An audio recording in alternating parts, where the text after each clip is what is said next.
evening, ladies. We're going to move on with our learning. You might hear Lisheva in the background making noises, and you might hear Itamar teaching upstairs. We spoke on the last videos. The Ramchal talks about how really there is an afterlife, and how when Hashem created this world, the purpose of this world doesn't come to fulfillment in this world where we live right now. And that for us it's so easy to look at this world and only focus on this and think that this is all that there is, but it's not. And if there is an afterlife, then it's not smart to ignore it. If that's the truth, then we should face it, and we should take it into calculation when we prioritize our lives. So if it's true, it's true. And if it's not true, then we shouldn't do all these Iskor and Kaddish and go to the grave and there's nothing there, it's empty. No, but we don't believe that. We believe that there is a soul, and that there is an afterlife, and that the purpose of this world, the purpose of everything that there is, it doesn't come to fulfillment just during those short lives that we're given here. But we were talking about every individual person has his path, in which we say that this world is like a passageway, it's like a hallway leading to the living room. And this world is like this hallway, and the afterlife, this is the living room where we go and we really enjoy everything that we have conquered, everything that we gained during our lives. So this is every individual. Every individual has its path. Every single person has his own goals in life and his own scale, wherever he is, how close he is to Hashem, whatever difference he made in this world. But then Chal says there are higher levels than that. We also have, it's not only us, it's not only as individuals. In Judaism, there's also the concept of a nation. And as a nation, we have our nation goals.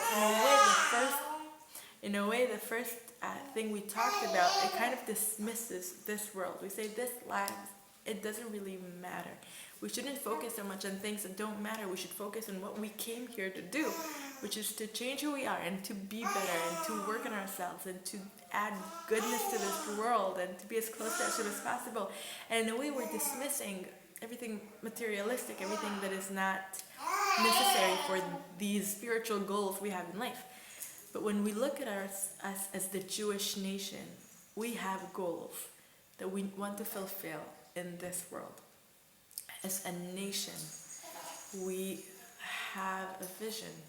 And during those 2,000 years of exile, it's something that was pushed aside, and it's something that people ignored, and we got used to thinking about ourselves as individuals. But we're not. We're a nation. And as a nation, we have goals we want to achieve. We want to have our own land. We want to have our own ruling over our land. We want to have Jewish law, and not only in the books, but in real life. We want to have the temple. We want to have Bet HaMikdash. We want to have the Knesset HaGdolah and the Sanhedrin and all the things that we used to have. And we want to have our own systems. We want to have our own everything. We want to function as a nation and not just be single people scattered among other nations. And then there's another thing. There's another thing that the Ramchal speaks about. That is, I'm gonna get it, Shiva. Look who's here. So he says, other than these things, we also have a vision for the entire world, and we want to be a light for all nations. And when a Jew, when we do good things, when we elevate, then we bring the entire world up with us. And he says it's not even only this world, it's all the worlds that there are, all the spiritual worlds.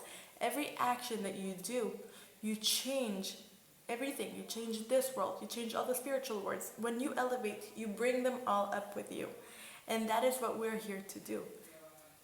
But when you go down, you take them down with you. And he says also, this is what we see.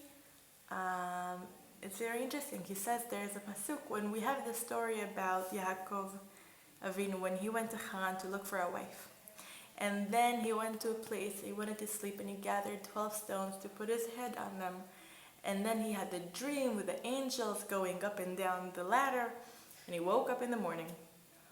And the pasuk says, it describes the stone, that there was one stone on which he put his head. But a few psukim beforehand it said that he collected 12 stones, and on those stones he put his head.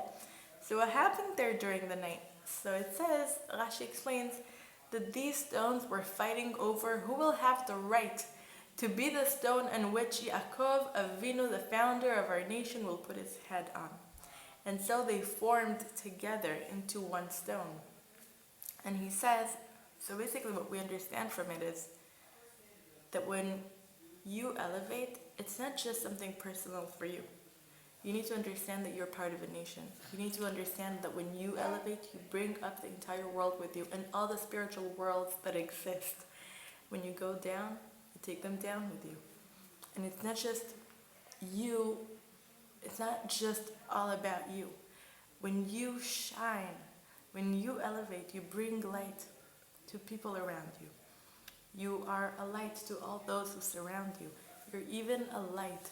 You even influence the materialistic world. Those stones even they know to notice when there is a tzaddik around. And that's what we should take into consideration, that our actions make a difference. And we have the responsibility to do good changes and to elevate and bring everything and everyone up with us. Have a good evening.